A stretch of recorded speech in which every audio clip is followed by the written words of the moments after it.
Quero convidá-los a juntos lermos a palavra do Senhor no segundo livro das Crônicas, capítulo de número 20. Segundo livro das Crônicas, capítulo 20. Para a nossa reflexão dessa manhã, eu queria convidá-lo a ler tão somente o versículo 12. Segundo livro das Crônicas, capítulo 20, versículo 12. Você que está em sua casa pode também acompanhar-nos através dessa leitura bíblica. Segundo livro das Crônicas, capítulo 20, versículo 12. Vamos ler juntos o que diz a palavra do Senhor, a uma só voz, versículo 12. Ah, nosso Deus, acaso não executarás tu o teu julgamento contra eles? Porque em nós não há força para resistirmos a essa grande multidão que vem contra nós, e não sabemos nós o que fazer, porém os nossos olhos estão postos em Ti. Vamos ter mais uma palavra de oração. Se você puder, curve a sua fronte, feche os seus olhos, vamos falar com o nosso Deus.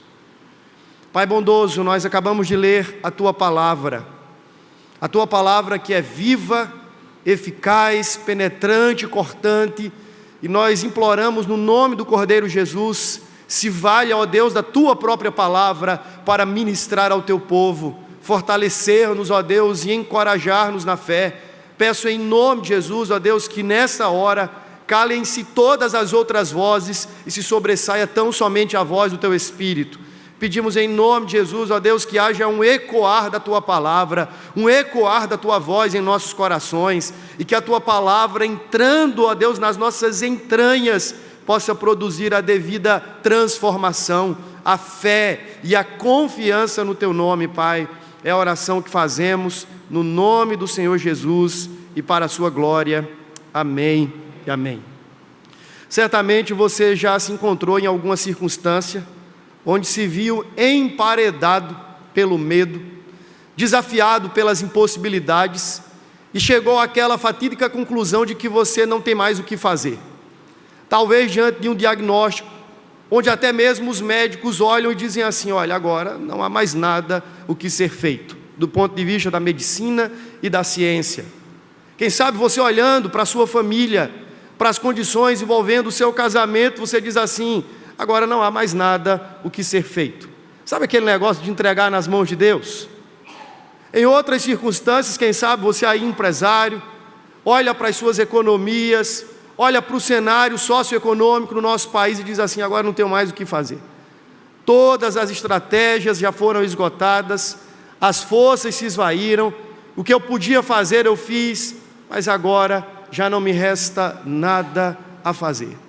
É o sentimento de falência e de impotência que não poucas vezes circunda o nosso coração. Está sempre perto de nós a sensação de que de fato as nossas forças foram embora e, por que não dizer, já pereceu a nossa esperança. Me parece que o rei Josafá se encontrava numa situação desta natureza. Se você olhar comigo para os versículos iniciais deste capítulo, ele estava diante de um cerco.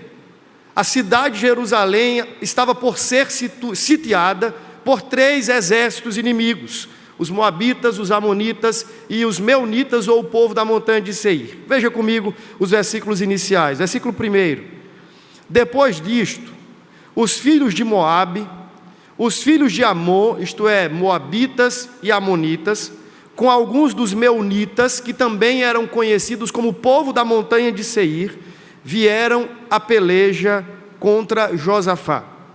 Então vieram alguns que avisaram a Josafá, dizendo: grande multidão vem contra ti da além do mar e da Síria. Eis que já estão em Hazazon Tamar, que é em Gedi. Então Josafá teve medo e se pôs a buscar ao Senhor e apregoou jejum em todo Judá. Essa era a circunstância. Um grande exército, somado a 3 forças militares contra o exército de Israel, Vale salientar que Israel nunca foi um povo bélico, ainda que ao longo da sua história teve que travar algumas tantas batalhas. Mas essa não era a natureza peculiar de Israel. O povo de Deus era um povo da pecuária, da agricultura, mas hora ou outra tinha que enfrentar guerras e trincheiras. Agora eles estavam em uma posição de desvantagem. O exército era absurdamente avantajado. 3 povos, 3 forças inimigas, 3 exércitos, 3 forças bélicas contra um só povo, contra o povo de Deus. E aquilo trouxe um certo pavor ao coração do rei. E diz a palavra que o seu sentimento, já exteriorizado aqui, era de medo. Ele estava assombrado. E então ele passa a orar, convoca o povo e apregoa um jejum. Mas o versículo 12, o texto que nós lemos, tem uma fala, uma frase de Josafá, que para mim é a frase âncora, que vai conectar o texto a nossa mensagem e ao desenvolvimento das nossas ideias. Volta lá para o versículo 12 e você vai perceber que ele diz 2 coisas. A primeira delas é que não há força em nós para resistirmos a essa grande multidão.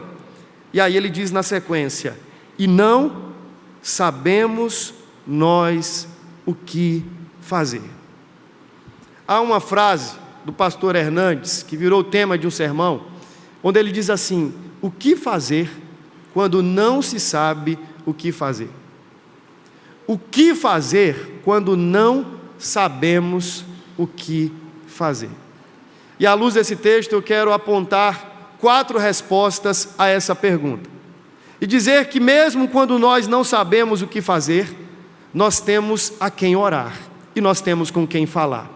Do versículo 6 até o versículo 12, você vai ver Josafá, juntamente com toda a congregação, orando a Deus.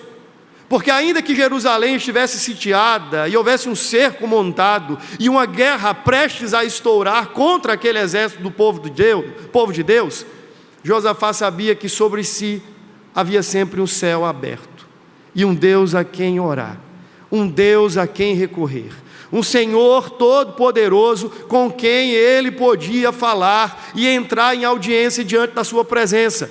E meus irmãos, haverão muitas outras circunstâncias na nossa vida que também, diante da nossa impotência, da nossa falta de capacidade de discernir todas as coisas, nós também nos sentiremos incapazes de fazer qualquer uma dessas coisas.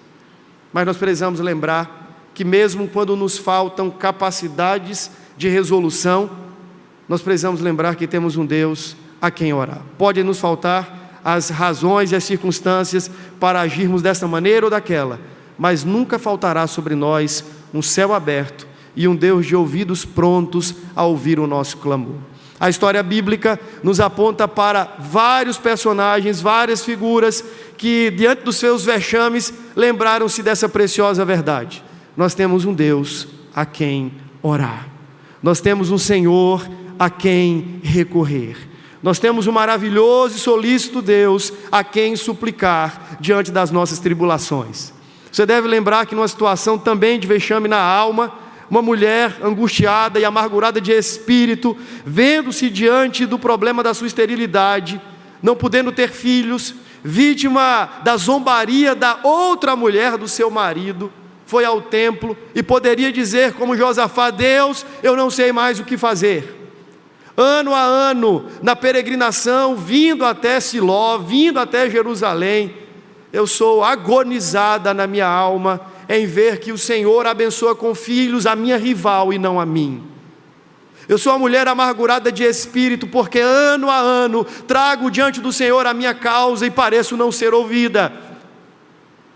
Mas naquele dia me parece que Ana entendeu que mesmo não sabendo o que fazer, ela tinha com quem falar. E ela clamou a Deus. E diz a palavra que de forma muito generosa e graciosa, o Senhor ouviu a súplica agonizante daquela mulher e lhe respondeu a voz da oração. O sacerdote Eli, chega àquela mulher e diz assim: por que você está a essa hora do dia embriagada? Ao que ela passa a dizer: não, meu senhor, eu não estou embriagada, na verdade, eu estou embebedada pela minha dor. eu estou agonizando pelo meu sofrimento, e ele libera sobre ela uma palavra de Deus, diga assim: olha, o Senhor ouviu a tua oração. E um ano depois, estava aquela mesma mulher que outrora derramava a sua angústia diante de Deus, oferecendo agora o seu louvor, porque o Deus que ouve orações recolheu as súplicas de Ana e lhe atendeu a voz da sua oração com resposta. Um ano depois nascia Samuel, filho da oração de uma mulher que entendeu que mesmo quando não sabemos o que fazer, nós temos a quem orar. Ana é um típico exemplo disso. Poderíamos olhar para a Bíblia e lembrar de tantos outros exemplos. Você lembra do rei Ezequias? Aquele homem que estava enfermado, e num dado momento diz que ele se vira para a parede, e é a típica situação de alguém que agora não quer nem que as pessoas vejam mais a sua face aflita. Ele já está tão resolvido de que não havia mais nenhuma mudança significativa no seu status, que ele olha, vira para a parede, diz o texto, e espera a sua morte. Até que, diz a palavra, que ele lembra de orar. E ele orou ao Senhor, e o mesmo profeta Isaías, que trouxera a notícia de que ele deveria pôr em ordem a sua casa, porque morreria, volta no meio do caminho para lhe trazer uma outra resposta de Deus, que Deus lhe havia acrescentado os dias da sua existência. Aquele homem também estava encurralado pela impossibilidade, dizendo assim: Senhor, não há mais nada que eu possa fazer, médico nenhum pode fazer absolutamente nada. Mas ele lembra-se que mesmo quando não sabemos o que fazer, nós temos um Deus a quem orar, e ele ora a Deus, e Deus reverte o seu quadro, porque Deus é Deus que responde às orações para a glória do seu nome. E os anos de vida de Ezequias foram acrescentados porque ele clamou a Deus, e o Senhor muito benevolentemente respondeu a voz da sua oração.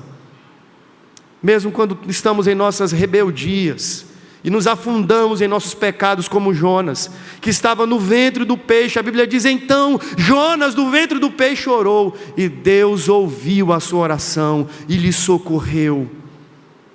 Ah, meus irmãos, como é precioso saber que nós temos um Deus a quem orar.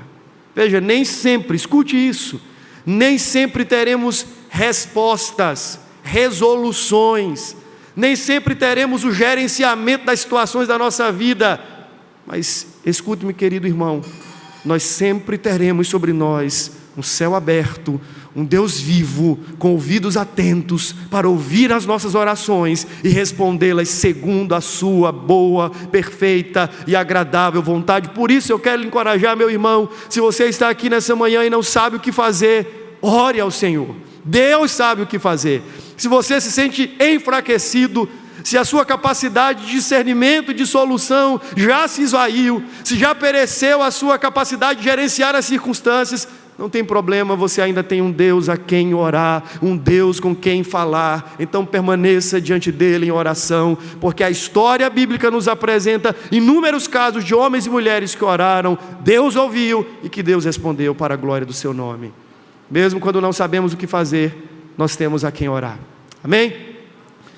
Na própria expressão do versículo 12, diz assim: a nossa força foi embora, nós não sabemos o que fazer, mas ele diz na sequência: os nossos olhos, porém, estão fixados em ti. Segunda verdade desse texto é que mesmo quando não sabemos o que fazer, nós temos para quem olhar. Nós temos para quem olhar, meus irmãos. Imagina aquele cenário, olhando para todos os lados. Imagina um cerco onde os grupos pudessem ali se colocar ao redor do monte de Jerusalém.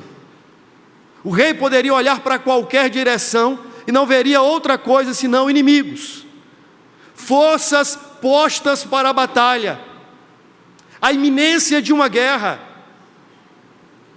Naquele momento ele diz assim: Senhor, nós não sabemos o que fazer, mas nós sabemos para quem e para onde olhar. Os nossos olhos não ficarão mirando os exércitos inimigos. Os nossos olhos não estão postos nos amonitas, nos moabitas, no povo de Seir.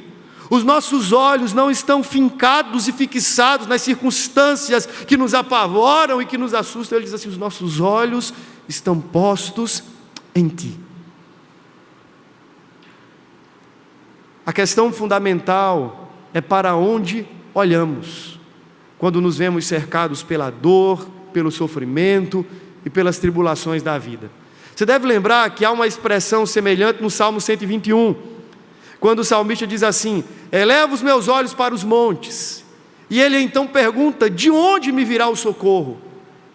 E ele resolve a questão prontamente, respondendo à pergunta retórica que suscitara, dizendo assim: eu sei que o meu socorro vem do Senhor, que fez os céus, que fez a terra.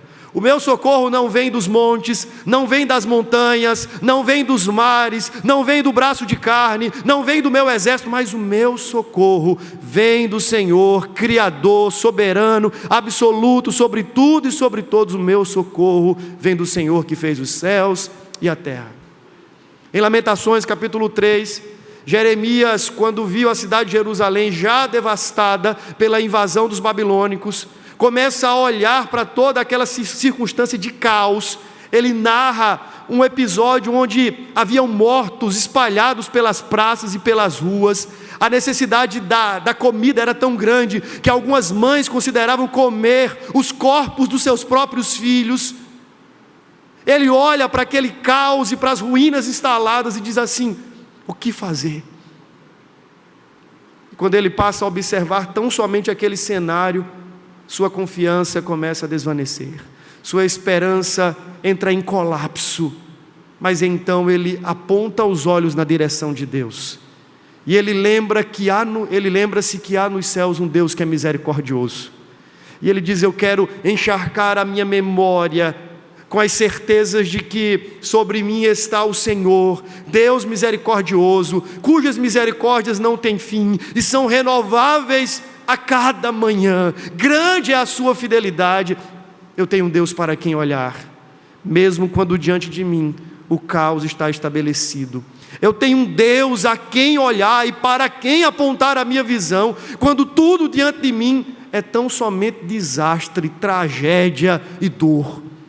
E eu quero desafiar você nessa manhã a levantar a direção dos seus olhos, levantar os seus olhos na direção dos céus, na direção do Senhor, de onde prontamente nós temos refúgio e fortaleza na hora das nossas tribulações. Meu irmão, meu querido irmão, pare de ficar apontando os seus olhos tão somente na direção do caos, do infortúnio, do inimigo, das afrontas, do medo, das ameaças, e levante os seus olhos na direção do trono de Deus. É de lá, e somente de lá, que nós somos socorridos pela mão potente do Senhor.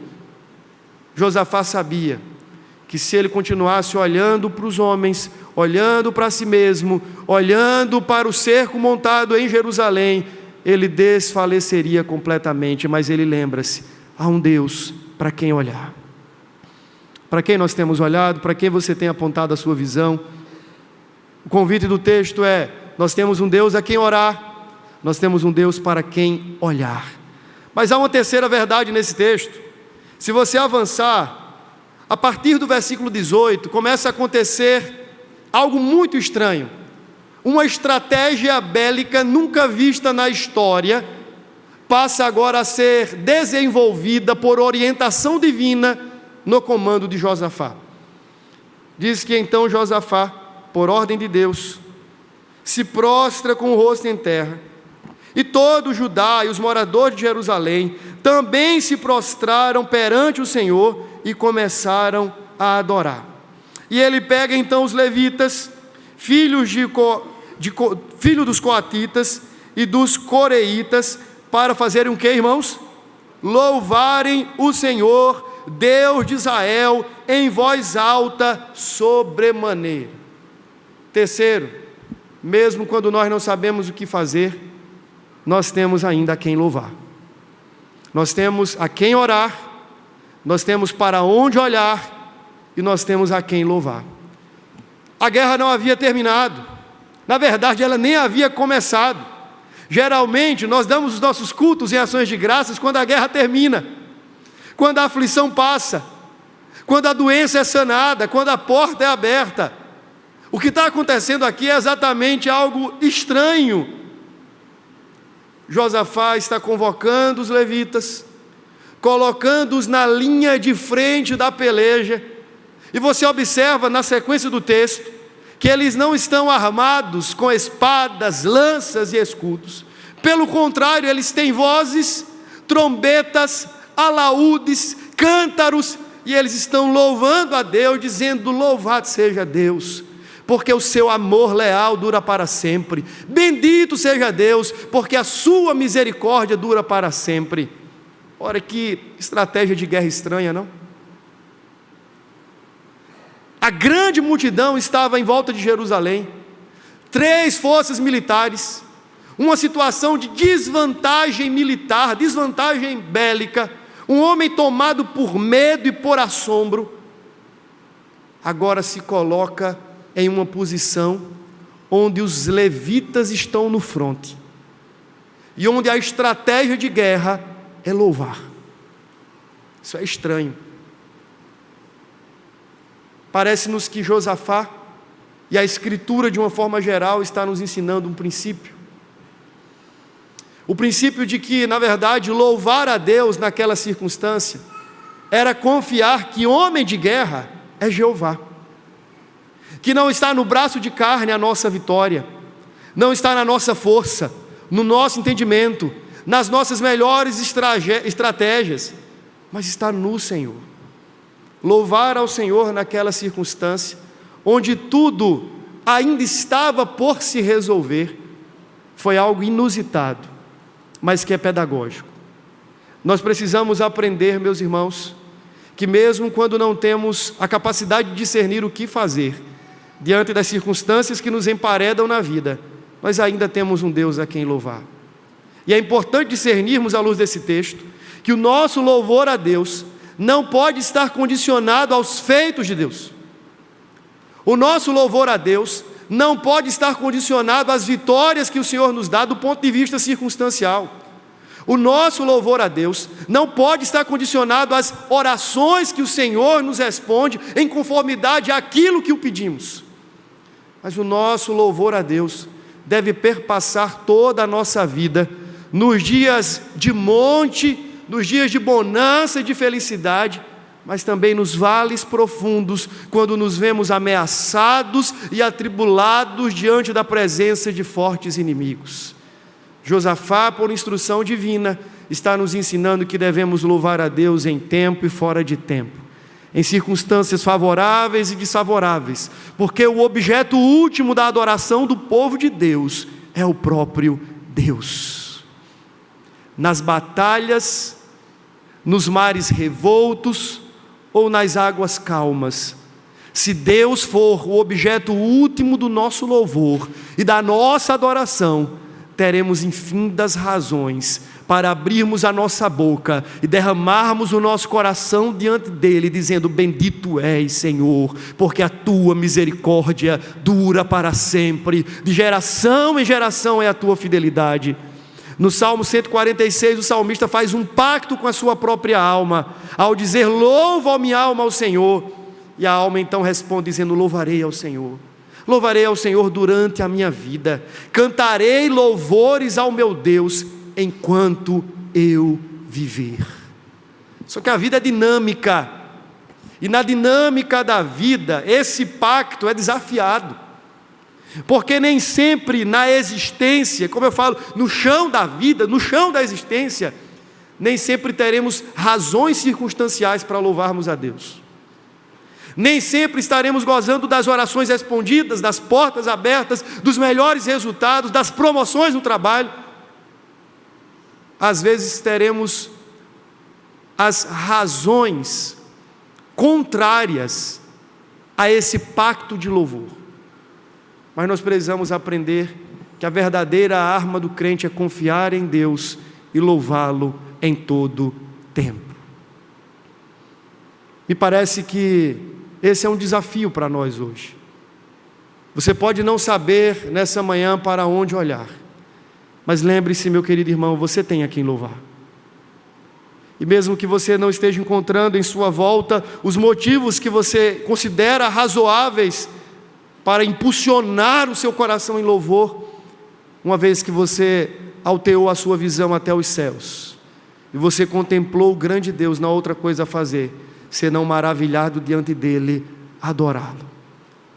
Por isso eu quero desafiar você a orar nessa manhã, dizendo assim: Senhor, põe nos meus lábios um hino novo, um cântico de louvor ao Senhor, que não esteja condicionado aos meus caprichos, às circunstâncias que me beneficiam e aos tempos de paz que me cercam, mas que seja louvor enquanto eu viver, que seja o Espírito que me guia todos os dias da minha vida, porque afinal de contas, foi para isso que o Senhor nos criou, para o louvor da sua glória. O que é que aconteceu no texto?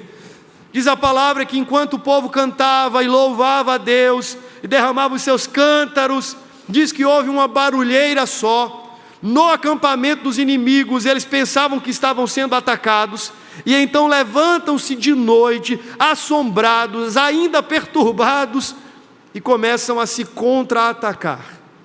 Moabita matando Amonita, Amonita destruindo o povo de Seir, e a guerra acontece entre eles, e de manhã, no alvorecer, quando o povo de Deus chega no acampamento dos inimigos, diz a palavra que não havia mais nenhuma guerra para travar, porque o Senhor pelejou pelo seu povo, como havia prometido. Enquanto o povo adorava, enquanto o povo louvava, enquanto o povo rendia diante de Deus devoção e louvor, Deus graciosamente pelejava por seu povo. O texto me ensina que, em quarto e último lugar, mesmo quando nós não sabemos o que fazer, primeiro nós temos a quem orar, segundo nós temos para onde olhar, terceiro nós temos a quem louvar, e por fim nós temos em quem confiar. Irmãos, o nosso Deus é confiável. Deus havia dado uma palavra. Se você voltar alguns versículos, no versículo de número 14, diz que veio a palavra do Senhor, o Espírito do Senhor veio então a toda a congregação sobre Jaaziel, filho de Zacarias, filho de Benaia, filho de Jeiel, filho de Matanias, levita dos filhos de Asaf, e disse: veja o que Deus está falando: dai ouvidos, todo o Judá, e vós, moradores de Jerusalém, e tu, ó rei Josafá, ao que vos diz o Senhor. O que é que Deus diz? Não temais, nem vos assusteis por causa desta grande multidão, pois a peleja não é vossa, mas é de Deus. Amanhã descereis contra eles, e eis que sobem pela ladeira de Ziz, encontrá-lo-eis no fim do vale, defronte do deserto de Jeruel. Neste encontro não tereis de pelejar, tomai posição, ficai parado e vede o salvamento que o Senhor vos dará, ó Judá e Jerusalém. Não temais, nem vos assusteis. Amanhã sai-lhes ao encontro, porque o Senhor é convosco. Confiar em Deus é confiar na palavra de Deus, é confiar nos comandos de Deus, na instrução de Deus, na direção de Deus. Josafá havia orado, e Deus, graciosamente, o Espírito de Deus vem em profecia sobre um daqueles sacerdotes, e um daqueles levitas se levanta como boca de Deus e fala a mensagem do Senhor para o povo. E a mensagem é: vocês devem ficar parados e confiar no braço do Senhor. Essa peleja Deus tomou para si. Isso é interessante, porque no Antigo Testamento o conceito de batalha espiritual é muito diferente do atual conceito de batalha espiritual. A ideia é que, para além dos exércitos inimigos estarem ali na trincheira, haviam forças divinais, por assim dizer, se confrontando no mundo dos espíritos. Havia aquela ideia de que não era apenas uma luta entre o exército de Israel contra os exércitos dos povos inimigos, mas era uma luta do Deus de Israel contra os deuses inimigos. Você lembra daquele episódio lá de Davi e Golias? Não se tratava apenas do confronto de dois povos inimigos, tratava-se de uma afronta ao Deus de Israel. Quem estava sendo afrontado e ofendido era o Deus de Israel. E quando o Deus de Israel se vale de um garoto com pouca força, com nenhuma habilidade de guerra, apesar de já ter lutado com animais no campo, estava sendo dito que Deus estava pelejando por Israel, contra os inimigos de Israel. Deus peleja contra os filisteus, derrotando-os no campo de batalha. Não se tratou de um garoto, ou mesmo de um exército, mas de Deus pelejar pelo seu povo. O povo deveria confiar em Deus. Você deve lembrar que depois da vitória em Jericó, aquele negócio lá bonito, o povo cantando, marchando em torno da cidade, uma estratégia também um tanto quanto inusitada, o povo agora em autoconfiança, nós somos bons, nós vencemos, nós estamos equipados para a batalha, foram contra um exército bem pequenininho, o povo da cidade de Ai. Sabe o que aconteceu? Perderam, foram destruídos. Havia pecado no acampamento de Israel, o povo foi derrotado e ficou ali declarado que a vitória de Israel não dependeu e nunca dependia de Israel mesmo, mas de Deus. O que o povo precisava aprender é confiar no braço do Senhor. O salmista diz: é Deus quem dá vitória ao rei. Não é o rei, é Deus quem dá vitória ao rei. É Deus quem dá vitória ao seu povo. Nós precisamos aprender que mesmo quando não sabemos o que fazer, nós temos em quem confiar. O Deus que peleja por nós deve ser o objeto da nossa confiança, a âncora da nossa esperança. Nunca, irmãos, devemos bater no peito e dizer assim: não, nós podemos, nós sabemos. Não, a nossa posição deve ser ladeando-nos a Josafá, dizendo: a nossa força foi embora, Senhor. Nós somos medrosos em nós mesmos, fracos e impotentes, mas nós sabemos que temos um Deus a quem orar, temos um Deus para quem olhar, temos um Deus a quem louvar, temos um Deus em quem confiar. E esse é o Deus verdadeiro e todo-poderoso. O povo confiou em Deus, e Deus, por graça, agiu em favor do seu povo. Agora, eu quero trazer uma última lição dentro desse ponto. A palavra diz que a ordem de Deus, ou seja, confiar em Deus é ouvir o que Deus diz em sua palavra. Sabe, uma forma prática de confiar em Deus é ler a Escritura, ouvir o que Deus diz na sua palavra e se submeter a isso em paciência e espera confiante. É confiar no que Deus diz. E dentro daquilo que Deus havia falado para Josafá, estava um desafio para você e para mim, e também foi um grande desafio para ele. Imagine-se agora no fronte, e a ordem de Deus é: fique parado. Fique parado. Para alguém inquieto como eu, isso seria uma prova de fogo. Ficar parado em qualquer circunstância é desafiador para mim. Pior ainda seria quando meu inimigo estivesse à porta e uma guerra pronta a estourar contra a minha casa e o meu povo. E Deus diz assim: ficai parado e vede. Deus está ensinando o povo a confiar nele, tratando a impaciência do coração, as inquietudes, as pressas, a necessidade que temos de o tempo todo estar fazendo coisas, resolvendo as coisas. E ouça-me, em algumas circunstâncias, a ordem de Deus para você e para mim vai ser: não faça absolutamente nada, confie no que eu estou fazendo. Confiar em Deus é saber parar.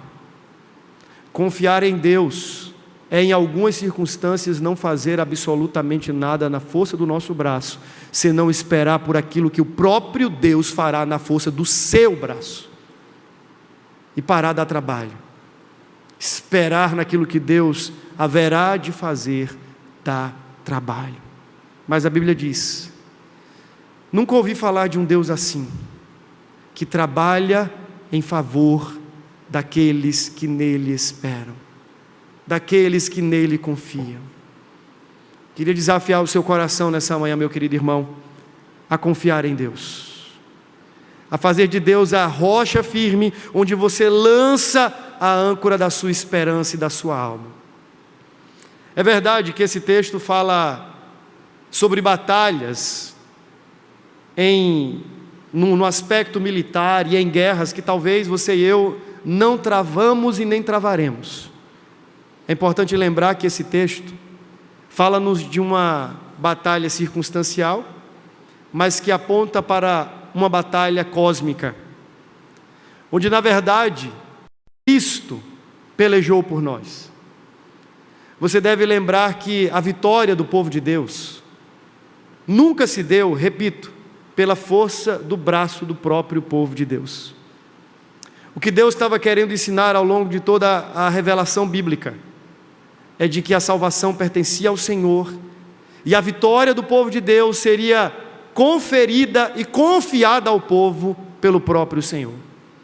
De modo que quando a gente vai à cruz, e a gente se depara com a redenção nada mais é do que uma guerra cósmica que foi vencida pelo guerreiro vitorioso, Jesus Cristo de Nazaré, o santo e perfeito Filho de Deus, que saiu em defesa do seu povo, aquele que, diferente de Josafá, não teve medo, não se assombrou diante dos seus inimigos, aquele que, diferente daquele rei e de cada um de nós, ele sabia exatamente o que veio para fazer e fez.